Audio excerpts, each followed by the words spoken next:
Day 1336 of the Ukrainian War Map, also known as the Russo-Ukrainian War. Juzzie here, and today is another update as I take a simplified and down-to-earth approach to some of the most important happenings on the ground in Ukraine. So starting off, we'll take a look at those Russian losses, as currently Russia sits on more than 1,132,000 military personnel losses, representing an additional 1,130 in the past day. Then as for hardware, 8 tanks, a whopping 37 APVs, with a mention on some of those shortly, and 23 artillery. Now to the map, with said to be 91 love letters to Putin, coming by way of unmanned aerial courier overnight, with a notable concentration to be seen at Byatarsk in Rostov, but also the Krasnodar region, which came under simultaneous overnight drone assaults, with blasts reported near various military facilities across southern Russia. Air defenses scrambled to intercept the waves of incoming UAVs,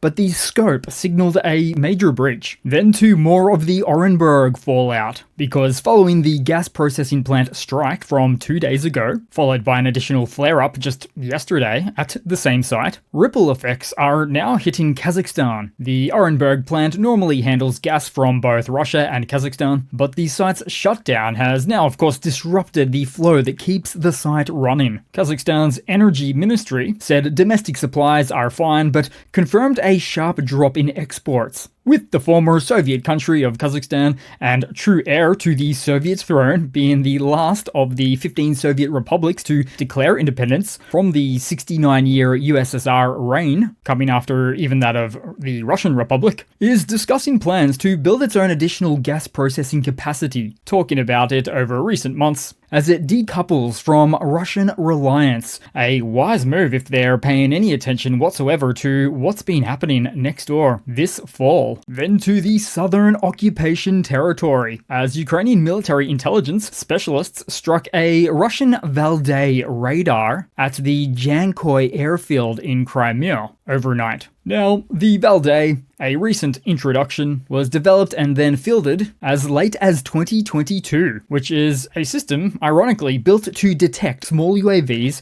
at ranges of up to 6 kilometers or over 15 kilometers for larger drones. But in this case, the Ukrainian drone just waltzed on in, not fussed by this deployment, targeting the very platform designed to protect against this type of threat. But like most things in the Russian military, overhyped, overpriced, and underperforming right when it counts most. Meanwhile, just south of here, the Feodosia oil depot has been rendered unusable, and much of which is no longer recoverable after being struck by Ukrainian forces after a Ukrainian strike on the 13th of October. The attack destroyed about 70% of the terminal's storage, with most remaining tanks proven to be empty, and possibly for some time. Then briefly to head to the Russian capital, because when fuel runs low, it can come at the cost of higher security, with Moscow's security landscape fracturing. Reports over the past day point to thinning police ranks amid resignations and quiet desertions, while Putin keeps elite protection units ringed around his own security perimeter, and into that gap rolled armored vehicles tied to a city-aligned formation known as the Metropolitan or PMC Sobyanin. They appeared on Moscow streets with all of the heraldry of Moscow deployed on the direct order of the mayor, according to Russian opposition channels. This deployment underscores growing strain within Russia's internal security system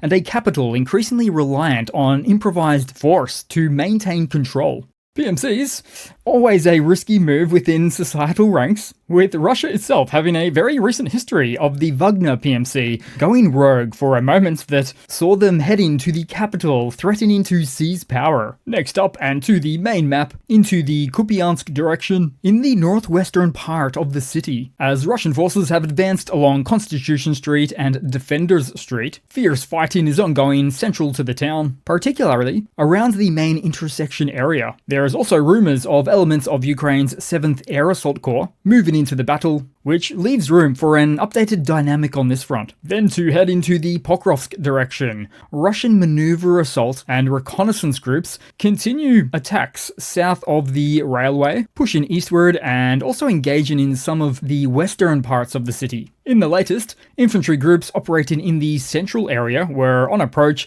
were completely destroyed by Ukrainian kamikaze and overhead drones. In the Larzuni residential district, the enemy has taken several positions in multi-story buildings, looking to dig in regardless of the cost. Also to be seen, in the industrial zone, an invader parasite was captured together with an operational radio station. The Ukrainians used both the radio and the parasite as tactical means to eliminate even more inbound attempts. But overall, realistically, the Kremlin is looking for this to be its crown jewel capture of 2025. But more on how this looks shortly. Then somewhere further northwest to this front, the enemy made another attempt at a mechanized assault. Alas, pilots from the Phoenix unit destroyed about a dozen enemy armored vehicles, happening closer to the west of the Dograpilla salient. Also in Donetsk, in comes elements of the two-wheel army horde, deploying a smokescreen, but Russian assault motorcyclists did not notice their own burned-out vehicle on the road, and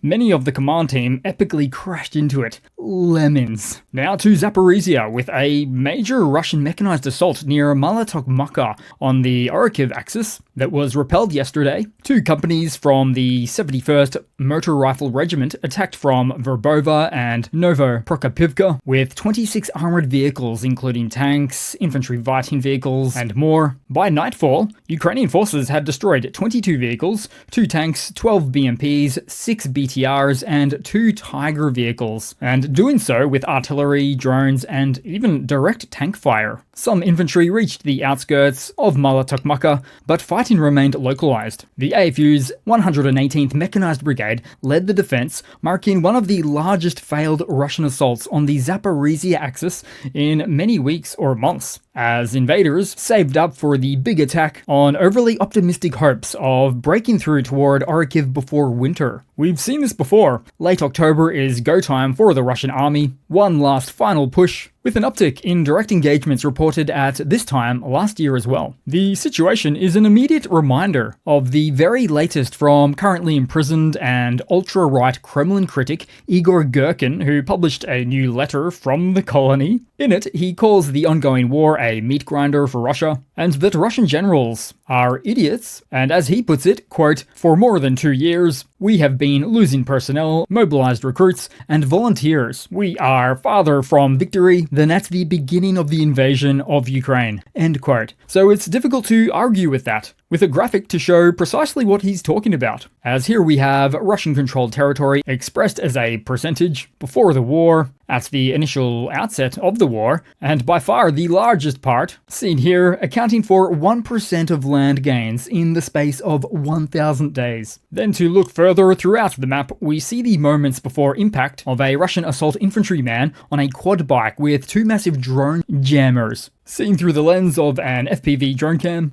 That's a lot of jammers for one single bike. The guy was likely headed to the front to allow for the equipment to be deployed and be equally as ineffective. Also seen on the map, the Ukrainian Unmanned Systems Unit, Ronin, destroyed another T-62M tank of the Russian occupiers using FPV kamikaze drones, so more of the old Soviet tanks gone. Now to the news, with a briefing held yesterday in Kyiv, as President Zelensky announced that during his visit to the United States, he discussed securing a contract to supply Ukraine with 25 Patriot missile system batteries to be delivered annually in varying quantities, with the potential for the use of frozen Russian assets to help finance future deliveries. And as part of a response on Russia looking to take the political angle to seize the remainder of the Donbass, part of its own ceasefire or peace deal, the Ukrainian president reiterated that Kyiv's stance remains firm. There will be no retreat from these eastern lines. He directly confronted remarks made by US businessman and special envoy Steve Witkoff as well, who characterized the war in terms of real estate and asserted that Putin had included the Donbass in Russia's constitution, like it was some kind of reason. Now, Zelensky's response to this was quite on point, stating, quote, "If tomorrow Putin adds something else to their constitution, will we, Ukraine, need to withdraw from some territory again?" End quote. Highlighting the obviousness that this is a non-working model. Now, as for Kremlin news, speaking on the topic of Trump-Putin talks expected to be upcoming in Budapest, Russia has made a statement on the matter, as per Kremlin spokesbrush Peskov, where he stated, quote,